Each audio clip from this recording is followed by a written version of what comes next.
Hello, welcome to Ramya's family vlog. അപ്പൊ ഇന്ന് നമ്മൾ വന്നിരിക്കുന്നത് ഒരു സ്പെഷ്യൽ വീഡിയോ ആയിട്ടാണ്. ഇന്ന് ഹെയ്ലി ബേബിയുടെ 4th ബർത്ത്ഡേ ആണ്. അപ്പൊ അതിന്റെ ഒരു ചെറിയ സെലിബ്രേഷനും കാര്യങ്ങളൊക്കെ ആയിട്ടാണ് നമ്മൾ ഇന്ന് വന്നിരിക്കുന്നത്. അപ്പൊ ബാക്കി വീഡിയോയിലോട്ട്. ഒരു ഉച്ചയൊക്കെ ആയപ്പോഴത്തേക്കും ഹേനു ബേബിയുടെ അനുവാന്റിയും അപ്പാപ്പനും അമ്മാമ്മയും ഒക്കെ വന്നിട്ടുണ്ടായിരുന്നു. പിന്നെ ഗിഫ്റ്റ് ഒക്കെ കൊടുത്തതിന് ശേഷമാണ് അവർ പോയിട്ടുണ്ടായിരുന്നത്. അവർ കുറെ നേരം ഉണ്ടായിരുന്നു കേട്ടോ ഹേനു ബേബിയുടെ കൂടെ. എല്ലാ വർഷത്തെയും പോലെ പതിവ് തെറ്റിക്കാതെ ഹേനു ബേബിയുടെ ബർത്ത്ഡേയുടെ അന്ന് വരുന്ന മഴ ഇത്തവണയും വന്നിട്ടുണ്ടായിരുന്നു. അവന്റെ ബർത്ത്ഡേ കേക്ക് എടുക്കാൻ പോകുന്ന സമയത്തായിരുന്നു ആ മഴ ഉണ്ടായിരുന്നത്. അപ്പോൾ കുറെ നേരം ഞങ്ങൾ വെയിറ്റ് ചെയ്തു. പക്ഷെ മഴ കുറയാത്തതുകൊണ്ട് പിന്നെ കാറും എടുത്തിട്ടാണ് നമ്മൾ ഇറങ്ങിയത്. അവന്റെ ഫസ്റ്റ് ക്രിസ്റ്റണിങ് മുതൽ നമ്മൾ ഒരു വീട്ടില് ഒരു ചേച്ചിക്കാണ് കേക്കിന്റെ ഓർഡറും കാര്യങ്ങളൊക്കെ കൊടുക്കുന്നത്. കഴിഞ്ഞ തവണ മാത്രമാണ് നമ്മൾ മാറ്റി കൊടുത്തിട്ടുണ്ടായിരുന്നത്. അപ്പോൾ അവിടെ തന്നെയാണ് ഇത്തവണയും നമ്മൾ കേക്ക് ചെയ്യാൻ വേണ്ടി കൊടുത്തത്. മഴയത്തെ കേക്കൊക്കെ എടുത്ത് നമ്മൾ തിരിച്ചെത്തി. അതിന് ശേഷമായിരുന്നു ഡെക്കറേഷന്റെ പരിപാടിയും കാര്യങ്ങളൊക്കെ നമ്മൾ ചെയ്തിട്ടുണ്ടായിരുന്നത്. ഇതിനിടയിൽ ഹേനു ബേബി വിഷ് ചെയ്തുകൊണ്ട് ഒരുപാട് കോൾസ് വരുന്നുണ്ട്. ഇത് ഹേനു ബേബിയുടെ വലിയമ്മയും മോനും ആണ്. അവര് ഒത്തിരി നേരമായിട്ട് വീഡിയോ കോൾ ചെയ്യുമായിരുന്നു. അപ്പം ഞാൻ എന്തായാലും വീഡിയോയിലൊന്ന് കാണിക്കാന്ന് വിചാരിച്ചിട്ട് വീഡിയോ എടുത്തു വെച്ചതാണ്. അപ്പോൾ ഹേനു ബേബിയുടെ കേക്ക് എന്ന് പറയുന്നത് സ്പൈഡർമാൻ തീമായിരുന്നു. കേക്ക് മാത്രമാണ് കേട്ടോ നമ്മൾ സ്പൈഡർമാന്റെ തീമിൽ ചെയ്തിട്ടുണ്ടായിരുന്നത്. ബാക്കിയെല്ലാം നമുക്ക് ഇഷ്ടപ്പെട്ട കളർ നമ്മൾ എടുക്കാണ് കേട്ടോ ചെയ്തത്. സെലിബ്രേഷനും കാര്യങ്ങളും ഒന്നും ഈ വർഷം വലിയ ഗംഭീരമായിട്ടൊന്നും വേണ്ട എന്നുള്ളത് നമ്മുടെ തീരുമാനമായിരുന്നു. സോ അതുകൊണ്ട് തന്നെ നമ്മൾ വീട്ടിൽ സിമ്പിൾ ആയിട്ട് ആഘോഷിക്കുകയാണ് ചെയ്തത്. ഡെക്കറേഷനും കാര്യങ്ങളും ഒക്കെ നമ്മൾ തന്നെയാണ് ചെയ്തിട്ടുണ്ടായിരുന്നത്. അതുകൊണ്ട് തന്നെ ഈ ബർത്ത്ഡേക്ക് ഭയങ്കര സ്പെഷ്യൽ തന്നെയായിരുന്നു കേട്ടോ.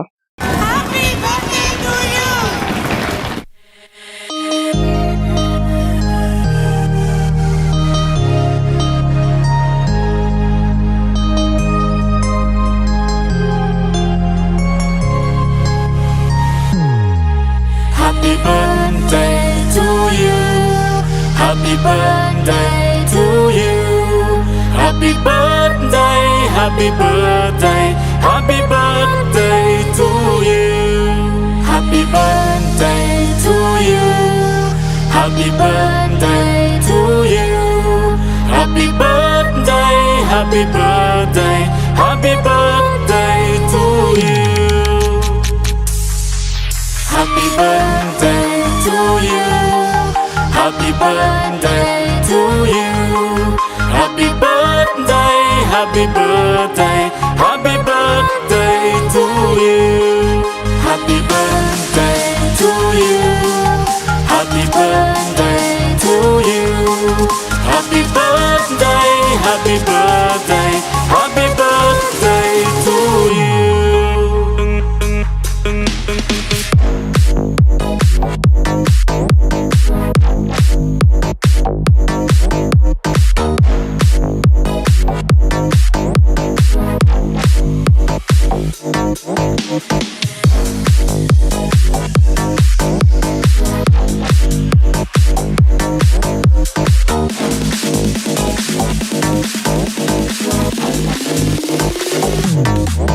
Happy birthday to you. Happy birthday to you.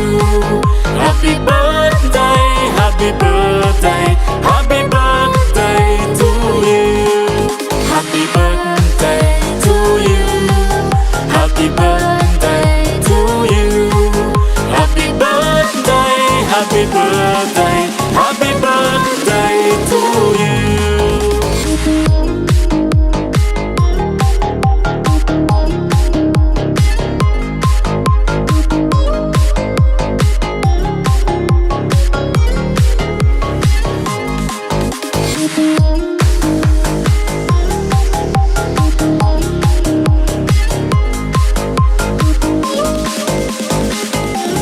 birthday to you. Happy birthday to you. Happy birthday to you.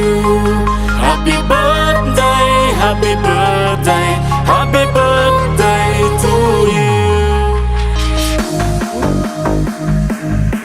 ഹേനു ബേബിയുടെ ബർത്ത്ഡേ ചോക്ലേറ്റ് ഞങ്ങൾ ഇങ്ങനെയാണ് ഈ വർഷം ചെയ്തിട്ടുണ്ടായിരുന്നത്. ഫ്രഷ് ചോക്ലേറ്റ് ഉപയോഗിച്ചിട്ട് പാക്കറ്റിന് പുറത്ത് അവന്റെ ഫോട്ടോ വരുന്ന രീതിയിലായിരുന്നു ഞാൻ കസ്റ്റമൈസ് ചെയ്തിട്ടുണ്ടായിരുന്നത്. ഇത് ഇൻസ്റ്റാഗ്രാം പേജിൽ നിന്ന് കസ്റ്റമൈസ് ചെയ്തതാണ്. മെയിനായിട്ട് ഇങ്ങനെ ഒരു സംഭവം ചെയ്യാൻ കാരണം എന്ന് പറഞ്ഞു കഴിഞ്ഞാൽ അവൻ നാളെ സ്കൂളിൽ കൊടുക്കേണ്ട ചോക്ലേറ്റ് ആണിത്. അപ്പം കുഞ്ഞു മക്കളാണ് അവിടെ ഏറ്റവും കൂടുതലുള്ളത്. അപ്പോൾ അവർ കഴിക്കുന്ന ചോക്ലേറ്റ് ആണെന്ന് തോന്നിയുകൊണ്ടാണ് ഞങ്ങൾ ഇത് തന്നെ ചൂസ് ചെയ്തത്. രാവിലെ നല്ല പാക്കിങ്ങും കാര്യങ്ങളൊക്കെ ചെയ്താണ് ഞങ്ങൾ വിട്ടത്. അപ്പോൾ സ്കൂളിൽ അവർക്കൊരു ഇൻട്രൊഡക്ഷൻ കൊടുക്കുന്നുണ്ട്. ബർത്ത്ഡേയുടെ അന്ന് ആ കുട്ടിയെ ഫ്രണ്ടിൽ നിർത്തി ഇങ്ങനെ ഒരു ഫ്ലവറും ക്യാപ്പൊക്കെ വെച്ച് കൊടുക്കുന്ന ഒരു പരിപാടി ഉണ്ട്. അപ്പം അത് തന്നെയായിരുന്നു ഹെയ്നുവിനും. അവരെല്ലാവരും വിഷ് ചെയ്തു. ഫ്രണ്ട്സിൻ്റെ നിന്നൊക്കെ ഒത്തിരി വിഷ് മേടിച്ചിട്ടാണ് വന്നത്. രാവിലെ ചെറിയൊരു മടി ഉണ്ടായിരുന്നു പോവാനായിട്ട്. പക്ഷെ വൈകുന്നേരം വന്നപ്പോൾ ഭയങ്കര ഹാപ്പി ആയിരുന്നു. ഒത്തിരി വിശേഷങ്ങളുണ്ടായിരുന്നു പറയാനായിട്ട്. എല്ലാവരും വിഷ് ചെയ്തതിൻ്റെ സന്തോഷത്തിലായിരുന്നു. അങ്ങനെ ഭയങ്കര ഹാപ്പി ആയിട്ട് ഈ വർഷത്തെ ഹെയ്നു ബേബിയുടെ ബർത്ത്ഡേ സെലിബ്രേഷൻ ഞങ്ങൾ അവസാനിപ്പിച്ചു.